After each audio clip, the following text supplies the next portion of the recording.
especially if you're in an area like a Nashville, like an insert city here, where the price of housing keeps just skyrocketing year over year over year. I often encourage people to go significantly higher in terms of the value of their first home than they would feel comfortable doing. Oh man, talk about that, because that is probably against popular belief. Right. So, going back to the example of a person who's early in their career and they're looking for a starter home, you often have access to things like first time home buyers programs. Now, you can get into that home for a smaller down payment.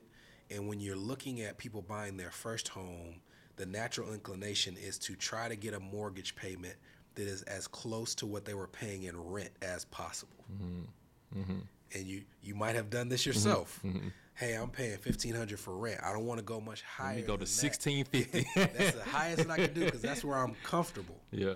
So if I take a person who's in their early 30s, mid 30s, and they are doing that, oftentimes they're going to get a level of home where there are so many of them in the market where it's unlikely that that home will appreciate significantly. Because the more homes there are that are just like yours, the harder it is to see your home skyrocket in value. Why would it when somebody can go find 100 other versions of that home? So you end up with a home that does not have many of the features that you know you're eventually going to want in a house. You're renting, you say, if I want a home, I want a 2-car garage. And then trying to keep your mortgage as close as possible to the rent, you end up with a house with no garage. You need street parking. Not a problem with that. Yeah. But if you know that you want a 2-car garage, you might have been able to get that if you had doubled what you were paying in rent. Now, hear me out. There is a line that says this is not fiscally responsible. But there's also a middle ground that says, why would I, if I am focused on income creation and I do plan to continue progressing in my career, why would I buy a house now that I want to keep for the next 10 years based off what I'm earning now? I want to project on where I'm headed and get a house that's as close to possible as of like what I really want in a home. Because it may be a little higher than I want to pay now, but if I do what I'm supposed to do, 10 years from now, it'll be nothing, and I won't have to move.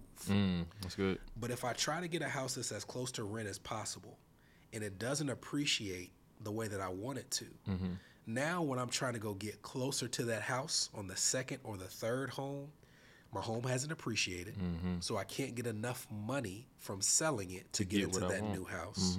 So you end up getting another house that's just kind of a little bit better than the one you had before, but now you don't have access to a first-time home buyers program. So you have to put more down on that property, 10%, 15%, 20%. So I come across couples all the time who are in that valley of decision, and they get this house, and I just ask them, realistically, how long do you think you can stay in this house?